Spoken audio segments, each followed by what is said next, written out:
नमस्ते दोस्तों, human rights protection army में आप सबका स्वागत है। अभी हम रेसिडेंस जा रहे हैं ना। अभी तो सुदामापुर में हैं, आए थे एक दिन के लिए मायके।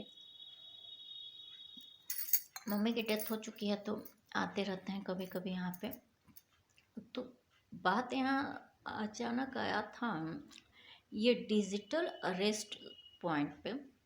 लॉ के स्टूडेंट है, साइबर लॉ में डिजिटल अरेस्ट टाइप का हम लोग कभी स्टडी नहीं किया। साइबर लॉ हमारा सब्जेक्ट भी नहीं था। LLB 3 इयर्स है, फिर LLM है। दोनों में हम साइबर लॉ बहुत पढ़े ही नहीं हैं। उसको सेल्फ स्टडी करनी होगी। तो ये डिजिटल अरेस्ट, होम अरेस्ट, ये अरेस्ट कुछ होता नहीं है। डिजिटल अरेस्ट क्या है? आप इसको साइबर क्राइम ही मानिए। कोई कानून के जानकार बनिए, IPC पढ़िए, दंड संहिता जो न्याय संहिता जो निकली है उसको पढ़िए।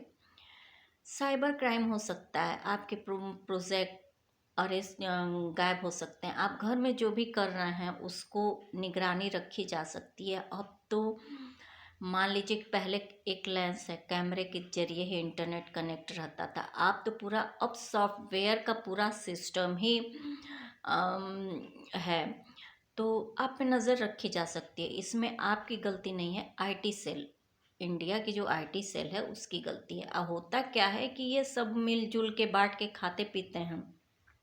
इन लोग का तनख्वाह से केवल पेट भरता नहीं है। अब हम लोग जैसे बेरोजगार हैं भैया, टेरेस पे बस गार्डनिंग थोड़ा कर लिए, जैसे वहाँ पे हम करते हैं। जॉब या बिजनेस के लिए हम तो बिजनेस ही करेंगे, जॉब तो कर नहीं सकते। लॉ प्रैक्टिस भी नहीं कर सकते, मेरी स्लिप वगैरह में दिक्कत है। तो उसमें भी ये धांधली करते हैं। मान लीजिए ये व्हीकल हम खरीदे, ये हमारी जगह 100 लोगों को और बांट दिए, उनसे हफ्ता लेते रहेंगे और हमारा बाधा डाल दिए। 50 तरह का अपना नोटिस वगैरह बाधा डाल के बना देंगे, अपना सब लोग मिल बांट के खाएगा। तो इस टाइप के मैटर्स होते हैं ज़्यादातर लॉ सेक्टर्स में। करप्शन बहुत है। तो डिजिटल अरेस्ट नाम की हमें नहीं लगता कि कोई चीज़ होती है। अगर कोई आए तो आप दूसरे मोबाइल से तुरंत आप पुलिस स्टेशन कॉल करिए। सुन रहे थे कि बहुत लोग धोखाधड़ी कर रहे हैं, ये पैसा कर रहे हैं, वो पैसा कर रहे हैं। ऐसा कुछ नहीं होता है। अब कोई यदि इंटरनेट से आपका गलत वीडियो बनाता है तो आपको बिल्कुल ही डरने की ज़रूरत नहीं है। देखिए, तब आप ये सोचिए कि एक से एक सीन फिल्मों में मिलता है, कोई दिक्कत नहीं है। जिस मोबाइल से सॉफ्टवेयर अपलोड हुआ होगा उसका डाटा बता देगा। सॉफ्टवेयर के बाद हार्डवेयर भी होता है, और किस सिम से और किस इंटरनेट से अपलोड हुआ है, उसका मालिक कौन है और नहीं है तो कौन सी कंपनी सेंड की है, उसका सब कुछ पता चल जाएगा। धैर्य रखिए, घबराने की ज़रूरत नहीं है। उसके बाद वो जो भी लोग होंगे उनका जो हश्र होगा वो आपसे ज़्यादा बुरा होगा, आपका कुछ नहीं होगा। क्योंकि थोड़े दिन इंटरनेट पे रहा, IT सेल उसे पूरी तरह डिलीट करवा देगी और उसका यूज़ करने वाले लोगों का भी वही हाल होगा जो क्रिमिनल का होगा। ये हम दे सकते हैं सेफ्टी। हम ऐसे केसेस ले सकते हैं और ऐसे लोगों का ऐसा हश्र कर सकते हैं यदि आप लोग चाहेंगे तो डिजिटल अरेस्ट नाम का कोई चीज़ नहीं है। अब किसी को भय होने की ज़रूरत नहीं है, ऐसा सब कोई बता भी चुका है।